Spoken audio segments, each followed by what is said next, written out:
చేస్తాను అంత పట్టుకున్నది పుస్తకం చదువుతున్నాను గడ్డలో కూర్చున్నాను. గడ్డలో నా అంటే మనకు అలా నాకు అలాగా ఎక్కడ చదువుకుంటుంటే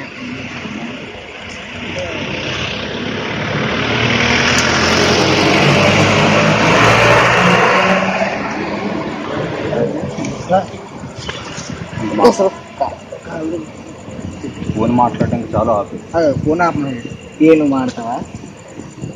దివ్యతో ఫోన్ మాట్లాడడానికి చాలా కాపే. దివ్యరా నువ్వు మాడతావా? నేను వాళ్ళ అన్నయ్యను రా. మీ అన్న వచ్చాడు ఇక్కడికి ఏందని చెప్పావు సరే బాబా. ఇప్పుడు నువ్వు నేను కుట్టుకున్నాను మీ చెల్లికి సారీ బా బాబా.